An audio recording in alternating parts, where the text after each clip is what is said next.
everyone, and welcome to Stoked, the ultimate Star Trek online podcast. This is episode 122. My name is Chris. This is May 5th, and I want to say good morning to all of the fine folks in the jblive.tv chat room who've joined me to rock out the show. We've got a great show today, too, because honestly, there's some hot topics in the community that we're going to touch on and kick around. A lot of news events. Look at that chat room go. You guys are awesome.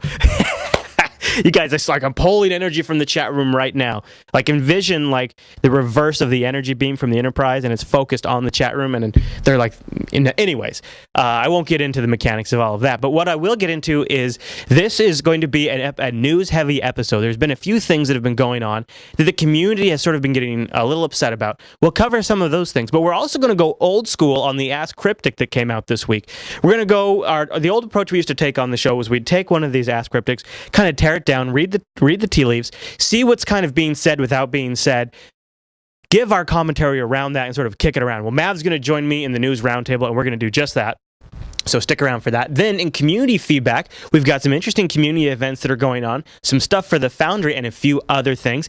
Also, at some point during the show, we're likely going to tell you, and I'm not promising, but a little birdie told me we might have a new segment coming up. And if you've liked any particular episode of Star Trek ever, you might like this segment. But that's just a rumor that's been going around.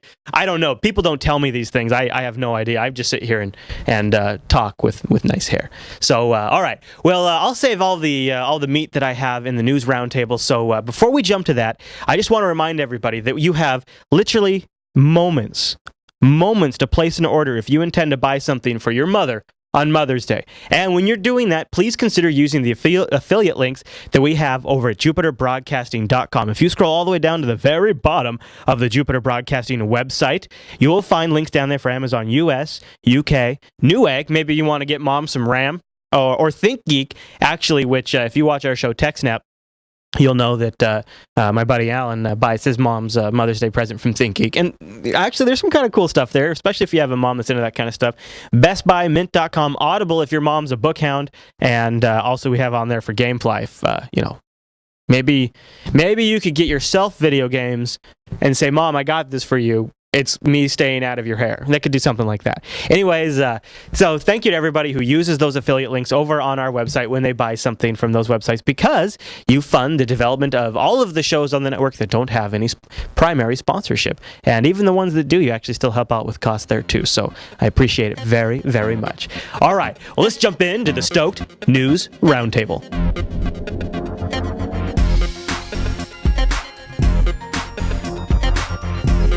Stoked News Roundtable. Yeah, it's a roundtable of two. That's okay, because we're still going to kick things around. Welcome back to the show, Matt.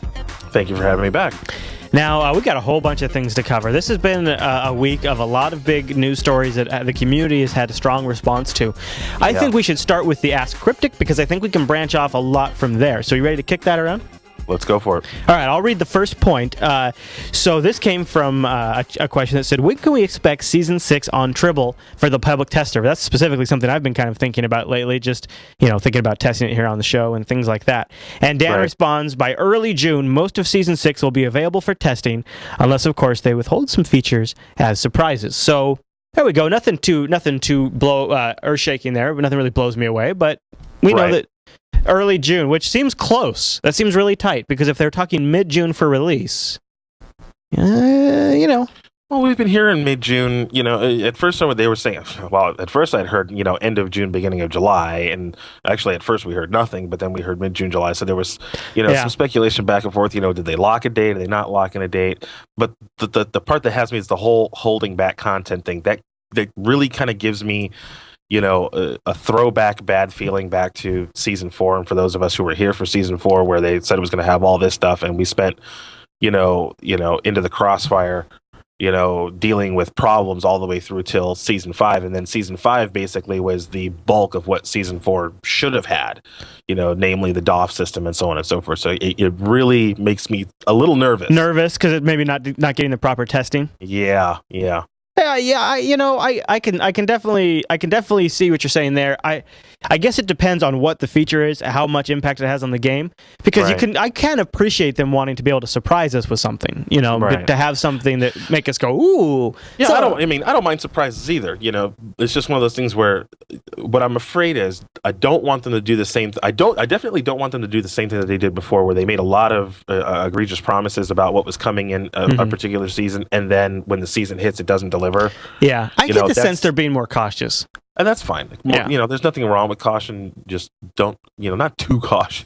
Yeah. At the same time, not too cautious. Right. Yeah. All right. Well, they'll also talk about a little bit of features. They say, this question was, is there any solid time or date or time frame when we can expect to see more STF, such as Children of Khan? Now, it was definitely one of the questions, or actually the answer really is what got the community talking. For Season 6, we will be adding new Space and Ground 5 Captain repeatable missions similar to the STFs. However, they'll be accessed differently than the current queues. 2 of them will be accessed through slots on the event timer. The other 2 will be accessed similar to the red alerts that pop up at random times now. So pretty strong reactions across the board. One calling them, I think Dan kind of might have made a boo-boo by putting them in the same category as STFs, because Gozer pretty quickly came along and said, they're similar to STFs in the sense that they're 5-person team missions, but beyond that, the similarities end. Right. Kind of like the way people made the original mistake about the whole Vault shuttle mission. People were calling it an STF. It's not an STF. It's just a 5-person, 5-man mission. Yeah, he says there's a few key differences. He said that you don't get access to STF loot, but they'll have their own rewards, which maybe I might say something about that. There are not 2 separate versions of each one, normal, elite, so there's not a normal and elite version. Right. They are event gated. STFs are not. And some of them can only be played by max level characters.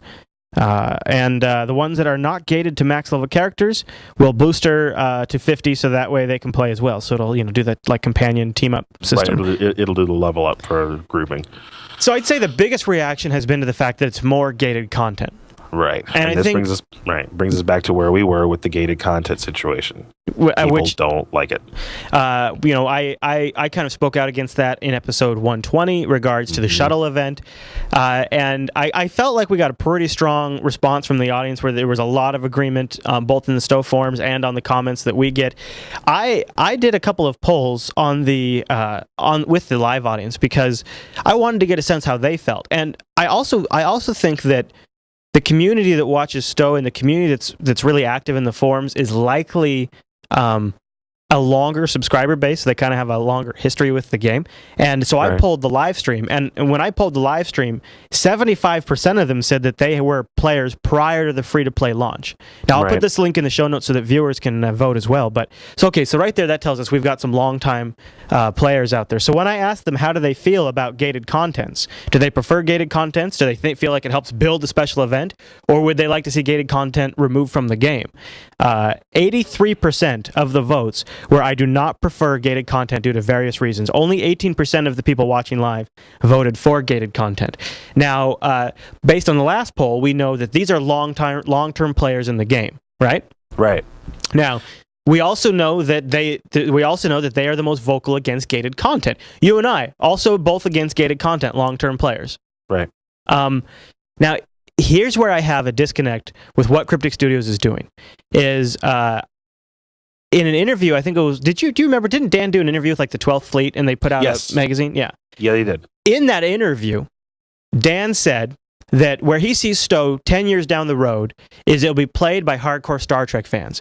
Because their demo, that's who their demo is. People who are MMO junkies, who love MMOs, they're going to move to whichever game has a new flashy PvP system, has a legacy system, has some sort of new combat, some sort of new guild system.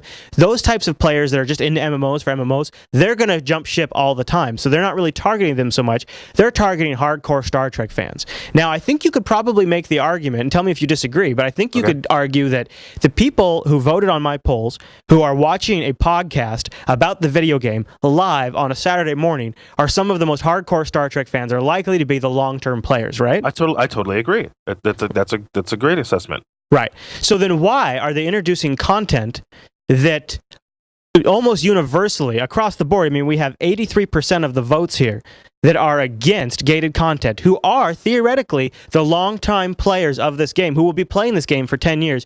Why are we doing things that all of those people are against? And if the free-to-play players are the quote-unquote MMO junkies who are more likely to jump around, then these types of changes are only going to appease people who are there for churn. And it's not going to satisfy the long-term player. And sure, you could argue that Fleet Star bases are going to do that, but honestly, Fleet Star bases can't be the entire gameplay. No, it can't be. And the problem, I don't know if they're trying to set a precedence or if they're still doing like a testy-feely, see if this works kind of deal. You know, there was people who were diehard against these loot boxes that were lock boxes that were dropping, and you know, we thought they were going to do away with them, and now it's just now become the norm. People just accept that, oh well, you know, in 2 weeks, 3 weeks, 4 weeks or whatever, there's going to be another loot box with something in there that will tease me to want to do it but not give me enough. And I mean I've polled players in Jupiter Force that have, you know, I myself, I'm sitting on 200 of the Cardassian boxes, 200 of the Ferengi boxes, and they're just going to sit there, you know, until, you know, something happens with them or there's another means to get, you know, master keys for these things, you know. But the gated content, I find it such a hard time swallowing, you know, the fact that we want you to come and do this particular event at this particular time that is set by us, not set by the player. Now, I've played other MMOs and you know, I've had, you know, H&Ms where we've had to spawn camp because the last time it was killed starts a 24-hour timer, and that's when it shows up again. That's completely different than gating an event, because that time changes depending on, you know, what happens in the dynamics of the world. Depends on when that, you know, it's spawn camping. You know, that's one thing. But gating a content, just like we had a problem with the shuttles things, we would have loved to cover it. We couldn't. Right. We were in production. Right. Well, and the part that I think some of this comes from, based on, you know, you can infer based on what developers say. How often and when is not something we can easily control. And we certainly will be watching for feedback once they're up and available to you. And Gozer makes the recommendation that before people get all upset about gated content, we should probably wait and see how often they're available in the event calendar. I mean, we know that 2 of these missions that will be coming will be event based, so time based. The other 2 will be more like red alerts. And so it might be one of those deals where there's a red alert type event happening in some sector all the time. The community will pull together in the red alert channel, and that'll be super easy. It'll be a little janky that you have to have a community-based thing to find content in the game that you then have to travel to just to be able to do it. But it'll be there, and it'll be something you can do on demand, hopefully. Now, Gozer sort of implies that the event-based timer stuff will be available frequently. But what he also says here, Mav, is he says, how often and when is something we can easily control. Now, what makes me think is that what they can't control is the fact that it's event-based in the first place. Who can control? Perfect World. And we know that this is also a Perfect World thing to do. Now, here's what bothers me. Here's what really gets me upset about that. Is if Cryptic knows that the players, and their long-term players who are going to be playing this game in 10 years, like Dan said in his interview, if they know they don't like the event-based content, but Perfect World is pushing their hand, why don't they stand up and push back? Why haven't they ever stood up and pushed back? And maybe they do a lot, and all we see is like what finally just gets pushed through after they finally cave. Right, maybe they push a lot. But it seems like so many things that have happened in this game have been Atari's fault and have been and now Perfect World's fault. And it's never Cryptic's fault. And for whatever reason, even though they're the developers, they're the creators of this world, they're the caretakers of it, it seems like when it comes to stuff that fundamentally pisses off the long-term players, they just roll over and do what the boss tells them to do, instead of taking ownership for this game that they've created. And and that is completely speculation on my part. They might fight tooth and nail. But to me, it feels like the word comes down from on high, and they just go, okay, boss. Well, we'll work within those parameters as much as you say. Sure, you're pissing off all of the players, and people aren't going to be playing in a few years, but that's okay, boss. We'll just do it. This is what you want. This is what you signed my check, so this is what we'll do. But we're just letting you know that the voices in mass say this is not a good idea, but we'll do it. And then they figure, well, if the players really react badly to it, we'll just ratchet it back to a point where we've sort of found a happy medium between what they can tolerate and what makes Perfect World happy. Right. Let's stick them in the side with the hot poker for a while and see how much they'll take. And then when we think they're going to bail out, we'll pull it back and say, okay, well, we're going to increase the times. Look, it's a form of torture, basically, is what it boils down to. We're going to throw this in front. We're going to throw this in front of you, and we're going to give you the worst possible scenarios involved with it. And once enough people complain, or we start to see a hurt in the bottom line, then we'll go, okay, maybe it was a bad idea, but we're not going to admit it was a bad idea. But instead, we'll just now increase it, or open the times, or make it more available. Now, if they've learned anything from the past with the gating events, God, I hope they did. Then the gating, and like Gozer saying, wait till it actually is out, and you'll see, what we're doing.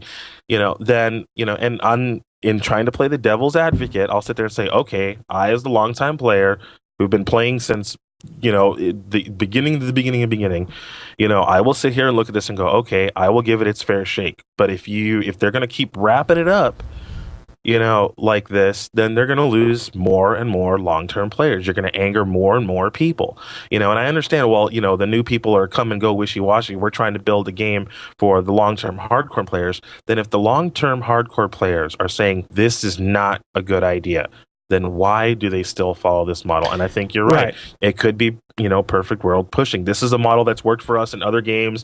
And, this is how we draw people in. If we schedule these events, then people are forced, or feel now forced, to log in during those times, regardless of whether they want to or not. It's like, oh, well, it's gated, so now I got to show up at this time. Mm-hmm. Now, the idea about putting them as red alerts, I was talking about it earlier. I kind of like that concept, because in the Star Trek universe, things happen whenever, wherever. Yeah. So you could be flying along, doing your own business, doffing. Oh, there's a red alert. I got to go here to go handle this. That, to me, is along the same storyline. That I kind of like. I would rather see more red alerts. But a point that was brought up, look at what happened with the Borg DSEs.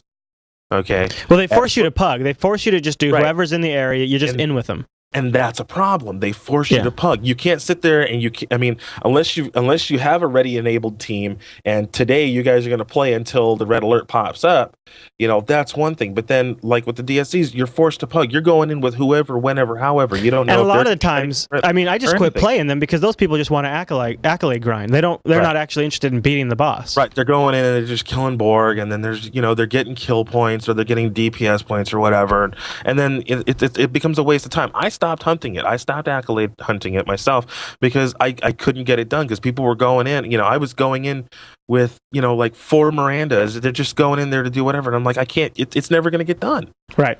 So that there's a give and take, but how much are you going to poke the community before they finally say, you know what, we're done with you? Well, here's the big picture. As players, I think we have to infer that the longtime players are potentially the minority player base, and the free-to-play players are the majority. And I'm sure Cryptic has all kinds of metrics that can confirm what they're doing is great, just like they have metrics that tell them they shouldn't make featured episodes anymore. It's a great situation for them, because Perfect World's probably telling them one thing, their metrics are telling them the same thing, and it seems like it makes sense. Of course, what they really do is they create this divide in the community between the free-to-players and the long-time players, and they build animosity there, which of course is poisonous to the community, which is poisonous to the long-term success of the game. But it seems short-sighted to me. But I feel like also all of these are just assumptions based on observations. Now, granted, observations have been going on since the game ever launched, and it's been watching it now with years of perspective on this. It seems like it's not the right direction to me, and that's very disappointing. But the only thing we can do now is just wait and see, and hope that Cryptic takes it in the right direction, and hope that they can try to figure out a way to integrate the two communities. I hope they can, and something the community has already been voiceless about, even with the Borg DSCs, the red alerts. Half the time you go into them, they're empty, because it's either a time lag or something. It's not closing and working, properly. It pops up and people go in, and there's nothing to do because it's one, for whatever reason, it's already been done or whatever. So there's different issues that don't contribute to doing thing. The business as normal thing is not going to work. They need to come up with a different concept. Right. All right. Well, moving on, because there's actually some good news too to talk about. So in Dan Stahl's Ask Cryptic, a vice admiral, so he says, this is a question that came in from Captain Pernaud, I'm not sure. As many vice admirals have now played through the game and are maxed out with their ship character and their abilities, what are things that we can look forward to? That's a great question, and Dan Stahl says, new fleet advancement system along with new challenging group missions balanced for max level characters, that's the missions we just talked about, and the fact, I thought this was an interesting point that he made, because this is kind of putting it out there, the fact that our team has been staffing up and is currently twice the size as it was all of last year. So, I think what he's trying to say is, and he's kind of inferred it several times in this Ask Cryptic, is once Season 6 is out, right, we're going to start working on things that we have a whole team here that's going to be available to work on things. Is I think what he's really saying is that, Right. Understanding that with Season 6, and what some people may or may not realize, Season 6 is a huge code base update. They are upgrading the engine to do more than what it's capable of doing now. So there's a lot of potential for some great things to come out. And if he has a staff in place that can work with these new tools and new potentials, I'm all for it. That, to me, would equal new content, new missions, both sides, hopefully, maybe a new faction on top of what they're developing.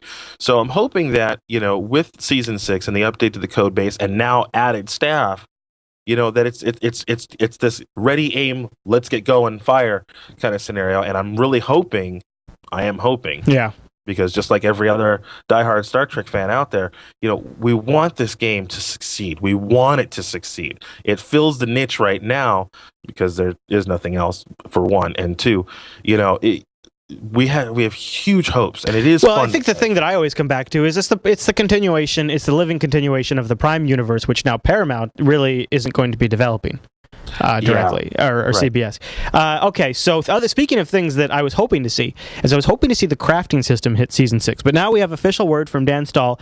The question from Blue Geek came, a crafting revamp was previously mentioned. Is there any chance this will be development prior to Season 7's release? And Dan Stahl's answer is a crafting system revamp is coming, but we have yet to announce which update it will be in, only that it is not in Season 6. You'll have to stay tuned for more news on this. Now, I am a master crafter. You love crafting. I love crafting. I've loved crafting in every MMO I've ever played. I am a big advocate of them changing crafting, because when they started using the dilithium gate on the crafting, that's when I stopped, because you're making it more difficult for the individual person to craft something unique, and I have ideas of the way the crafting system, my ideas of the way the crafting system, and they definitely don't match with what they got going on here, but I'm hoping that there is some solid development going into crafting, because I think crafting could be a fundamental part of this game. From different races, different creeds, whatever. And it seems like it could be far-reaching, from the DOF system to ship interiors. There's so much room for tweaking this, that, and the other, and making crafting such a unique system. And it's stagnant. And I have a feeling that even with all the development, you're just not going to have a player unless something fantastic comes out of a crafting. Although I think it does sort of reflect a very obvious. I mean, again, there is an MMO player's feature that they are saying, we're going to set this aside. It's not a priority.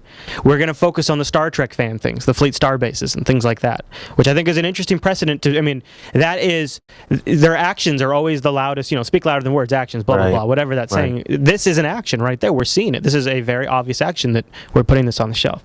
Exactly. So one last little thing, just as kind of a positive note to end the Ask Cryptic on, is it sounds like we could see new PvP maps hit Tribble by the end of May, which could be a really great thing.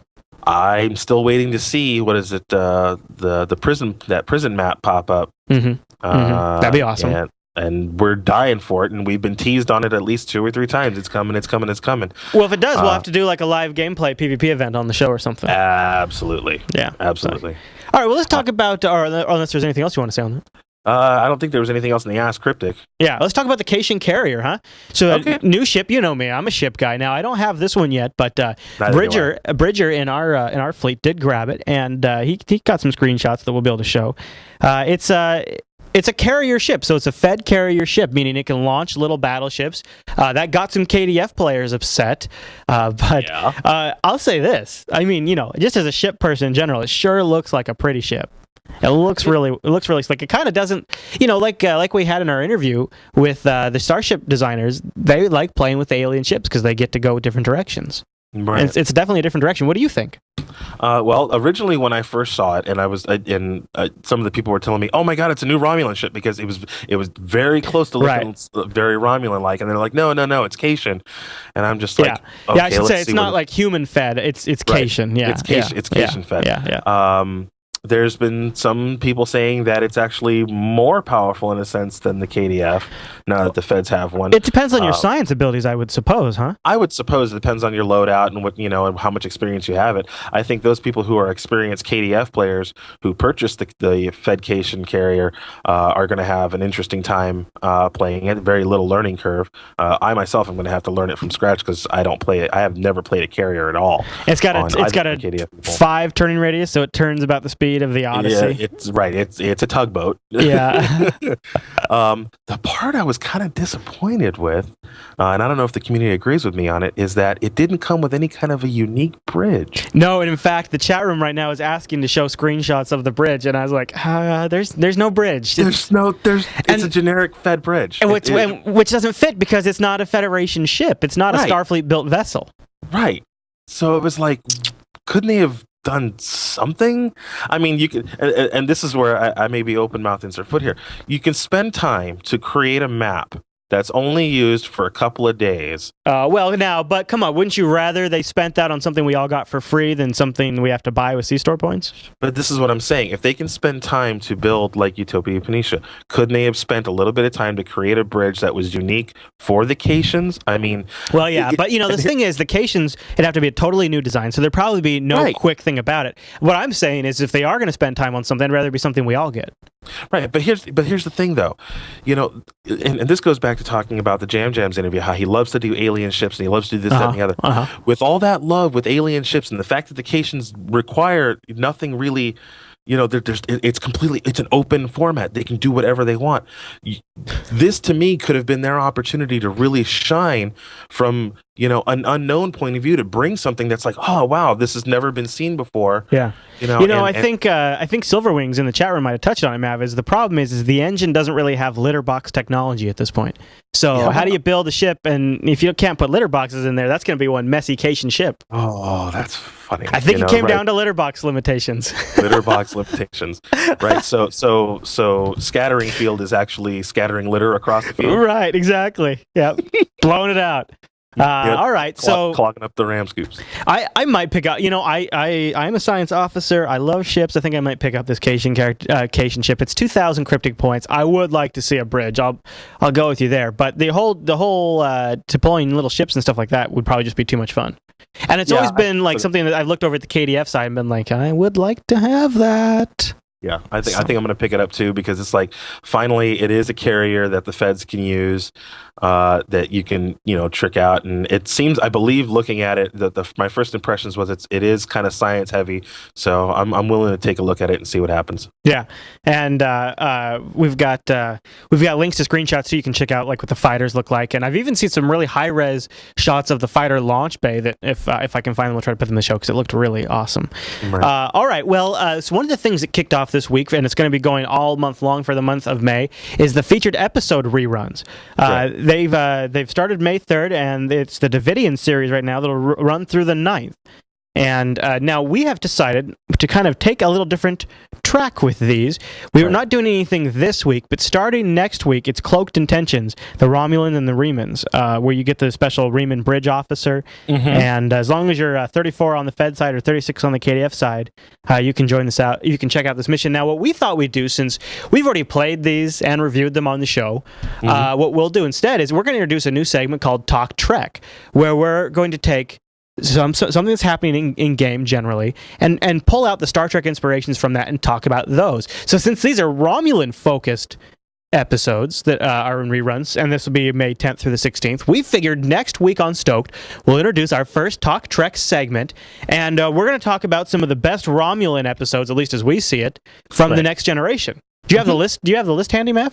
Yes, I do. A couple of the episodes that we were compiling, and we're going to try to go in order from different series.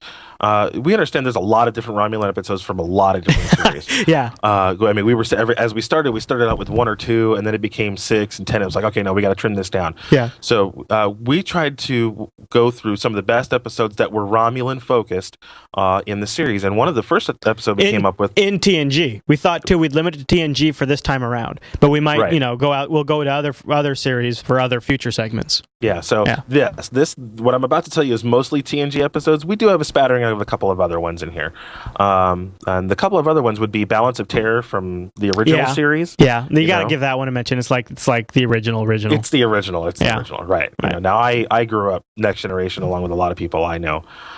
So the first one that came up was The Defector from season 3.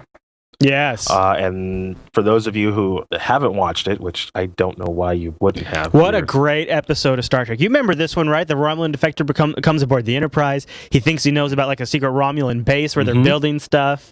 But there's a really great twist in this episode. Very, very good. This was definitely, I mean, I'm not a Ronald Moore fan, but you know, he wrote this one, and this was an example of when season 3 really started to get good in TNG. Yep. And so it just came across the chat, and I'm going to cover it too. Redemption Part 1 and 2, another great series. Yes, it was a little bit heavy on, you know, Worf and regaining his name, but the Romulan subtwists and how they were twisting and manipulating things really shows what the Romulans, you know, were really about as far as trying to get, you know, just completely turn the Federation upside down. Yeah, that was a great one to watch how cunning they could be. Right. Another one, Unification. Now, this again is a kind of a double throwback. You got Spock in there. You know, you've got them, you know, on the Romulan homeworld, seeing how things are. Yeah, that I love. You know, this is one of the best. I think one of the best series crossover episodes ever done. Plus, you get to see Data and Picard as Romulans, which is a ton of fun. Right. Then you mentioned it, seeing as Data and Picard were Romulans, we go into Face of the Enemy, where Deanna Troi was, you know, altered to act as a Tal Shiar under a secret mission for the Federation and the Romulans. Yeah, this one was great because she just wakes up and she's a Romulan. Right. Yeah. you know what? There was no pre-story to it. You just the episode started with her as a Romulan, and you're like, what in the world's going on here? Yeah, and this is probably one of my few favorite Deanna. Well, I don't really have many favorite Deanna Troi episodes, but this is a Deanna Troi episode that I like. Right. You know what I'm saying? I mean, I don't want to come on here and hate, but I'm not a huge fan. All right. Now, anything else on that list? I can't remember. The last one, the Aenar from Enterprise season 4. Okay. Oh, yeah. You know, which is, you know, the pre-throwback to TOS, as you would think about it, you know, where the Romulans are being, you know, first starting to really show up in the series. So those are the few of the episodes that we've come up with. If you have any other favorite episodes, you can feel free to email us at STOked@JupiterBroadcasting.com, and we'll go ahead, we'll go watch them. And, you know, so yeah, I'm going to try to watch all of the TNG ones. Yeah. So next week when Stoke comes back and the Romulan series is in replay in the game, we'll talk about some of our favorite Romulan episodes. And if you have a chance to watch those as well, and remember, if you're a Netflix customer or an Amazon Prime customer, I'm not sure about Amazon Prime actually, but I guess it's only on Netflix where you can stream them all. Yeah, Netflix. But then they are coming on Blu-ray. They are coming. Yeah, I know. Season 1 is coming soon. So that'll be the new Talk Trek segment. I'm excited about doing that.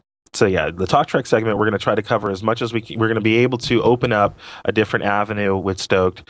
We'll try to tie in, you know, different things, from the shows. Right, like for obvious example, the Cardassian or the Breen series. You know, that's Deep Space Nine. I think we got to go Deep Space Nine on that one. There could be some ones that go Voyager. You never know. Right. Yeah. All right. Well, you know, while we're on the general topic of Star Trek, we have something in here about Walter Koenig too, don't we? Yes, we did. Walter Koenig is finally Koenig. Yes, he's finally getting his star on the Hollywood Walk of Fame. He's the last star to get one. The last one before him was rest in peace, Jimmy Doohan. And there's a huge whole event going on for that event. I believe it's supposed to happen on June 21st. I understand that there's already people who know about this. Again, with the Talk Trek segment, this is all new stuff. We normally wouldn't have even covered this, but we're covering it, just kind of getting more of the community involved in what's going on. Yeah, this is great. September 10th is when they're installing it. September 10th. Yeah, September 10th. Yep. Yeah, so congratulations. It was announced on June 21st. I can't believe you didn't have one. Yeah, from what I was told and from doing some research, it seems that that's normal for, you know, the Hollywood Walk of Fame crew, is that, you know, it takes such a long time for them to commit to these stars, and considering it was like almost like a 12-year break between when Nichelle Nichols got hers and Jimmy Doohan got his. So there's, for whatever reason, it seems to take that long. I don't know why, but it does. Yeah. So a little birdie tells me that you might be packing your bags and going on a trip soon, huh? Yes, I am. That sounds exciting. What's going on? Basically, what's happening is, along with a couple of other companies, Massively, G&T, Trek Radio, which I am now affiliated with Trek Radio, and I'll bring that up again in just a moment, I will be broadcasting live from the Star Trek Las Vegas convention this year, August 9th through the 12th. For those people who are able to go, please stop by all means. There are some very exciting things going on with Cryptic that I cannot disclose right now. But please, we hope you can stop by and enjoy it. I'm going to try to get some very exclusive interviews, just like it was linked in the chat room about the Next Generation Exposed at the Calgary. I believe this weekend right now, they are in Philly doing their convention, and there's another one in Nashville a few weeks later. We're going to try to get a lot of interviews with the cast. There is actually a Cryptic Dev panel that is being hosted by Massively and Trek Radio. I don't know if we're going to be able to stream that live, but I'm going to bring to you at least the recordings of everything that happens there, along with anything else that I can get from star interviews. Oh my gosh! To panels, to anything, and I'm hoping that's going to be fun. Yep. Definitely going to be fun. Hope to see you there. I know I'm going to be there. Chris, unfortunately, is not going to be able to make it. I'm kind of going in his place. I'm hoping to get Irish, Dark Shadow to come down, and a couple other people are going to be helping us staff that booth. And we hope to see you there in Las Vegas. Oh my gosh, if you're going, be sure to catch up with Mav and get your face on camera, and maybe you can make it in the show. It'd be very cool. Yep. Now, as it pertains to Trek Radio, I myself have just recently signed on with Trek Radio, and I will be hosting a show. I'm hoping to have a time slot available Saturday mornings, and I say this because I'm looking at the player base here. Saturday mornings from 1 a.m. to 3 a.m. Is when I'm going to a.m. Now, is that what time? What time zone? This is the Eastern time frame. So 1 to what? When? 1 a.m. to 3 a.m. Eastern time. DJ Mav. Okay, and I'm going to be, spinning music. I'm going to be, maybe having talks. I have no idea what I'm going to be formatting in the show. All I know is it's live every morning, and it's completely unrestricted. It's not going to be all stoked stuff. It's just, having a good time, playing music, playing the game, and so on and so forth. So I hope to have you guys listening in on that. Plus, I'm sure as the convention gets closer, all kinds of updates on that too, and things like that. So I'm going to be kicking off updates not only through the radio show, but through STOked, through Talk Trek, and letting you guys know what comes up and what we can find out. Nice. So, Mav, I think that's everything we have in the news roundtable. Yeah, that's pretty much how the news goes. All right, dude. Well, let's get into community feedback.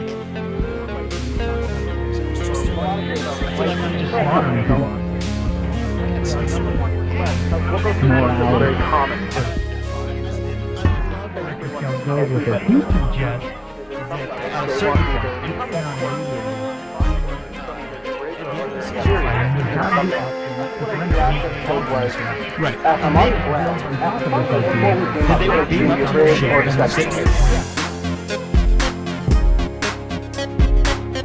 And welcome to Community Feedback. Yeah, Mav's still here because he does Community Feedback with us. And he's got a couple of items he wants to cover this week. Things that are going on in the community, things that people have written in to tell us about. So thank you for sending your emails to stoked@jupiterbroadcasting.com. All right, Mav, what is our first topic for Community Feedback? The first topic is I've been notified by Gates of Tovacor that they are sponsoring a Klingon Foundry mission contest featuring the Ferengi. The best KDF missions will be selected and awarded a Ferengi Dakura Marauder ship. So they already have a prize ready to give out. These missions must be for the KDF faction. They must have a maximum play time of about 30 to 45 minutes. None of these little console clickers, no cheating, and must feature the Ferengi in some way. For information, they want you to check out the Gates of Tovacor website for the full announcement, and it's also on the forums to sign up. Yeah, and we'll have links in the show notes for that. Yep, and there is an audio that they sent us. We can't get it on the show right now due to technical issues, but you'll be able to go and listen to it by going right to Gates of Tovacor and picking it up from the Stowe forums. Cool, that's good. The little love for the KDF side, and that's so thank you. thank you, Sori or Karath, for sending that one in to us. Yeah. All right. What's the second item? Now, I had a personal challenge which came over that I was told to put out. This one comes from Nemesis Chicken. He has created an interactive biography lore mission, which means this is not a combat mission by any means.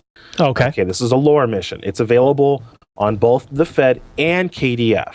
Okay. It's the It's titled UFOP, United Federation of Planets, Do It Duty, or United Federation of Planets, Tarash More. Okay. Good job. Nice. That's good. That's probably how you pronounce it. I talked with Nemesis about trying to get the pronunciation to try to get it right. But it's available. The name of the mission will be available. I'll put it into the chat here. Nemesis Chicken's in the chat room too. Look, the smiley face I think indicates you got it right.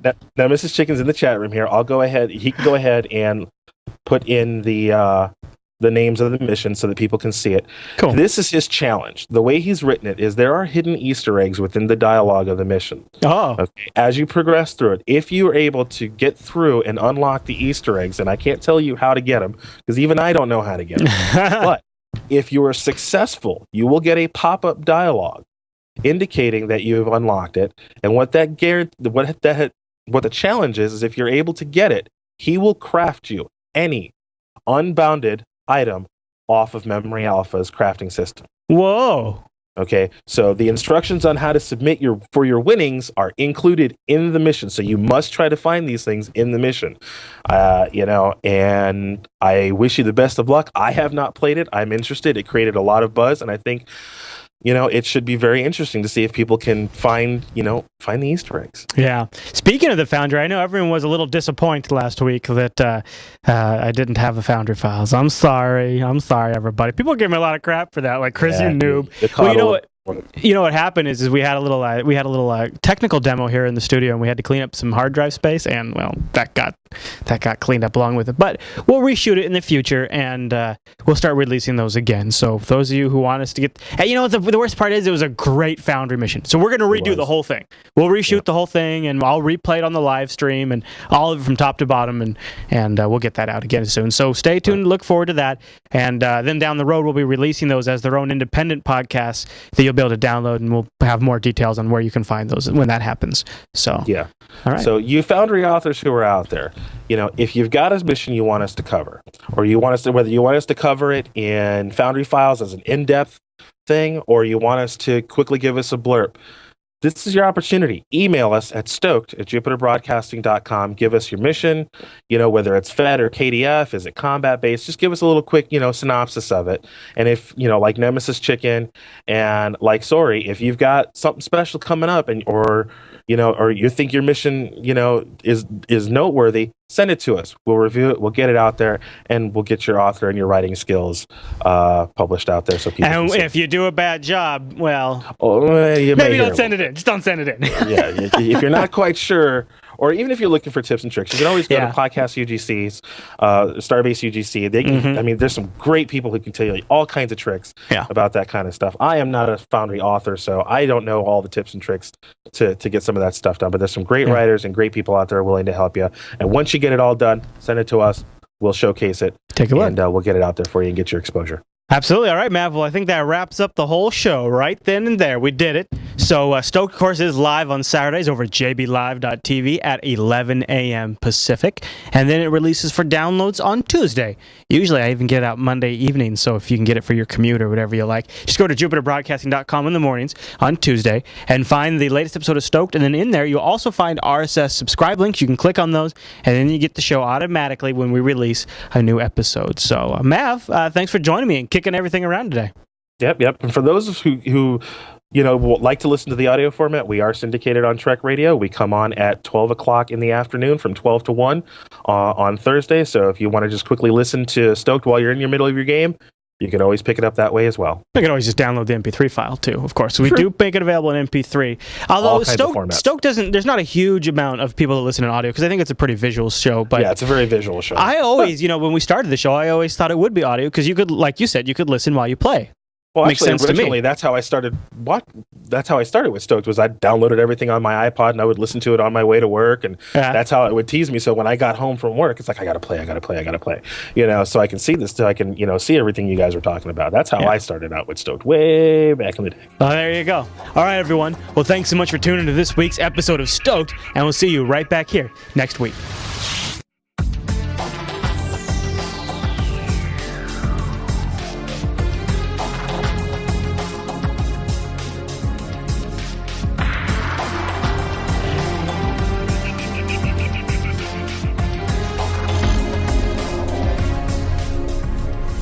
Here we go. Here we go. Here we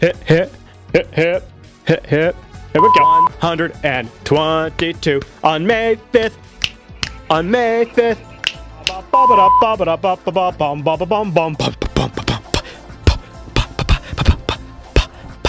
on my stash. Should I grow it back or leave it cut? Watch some macadamia nuts disappear into the subspace anomaly over there. That's cool, right?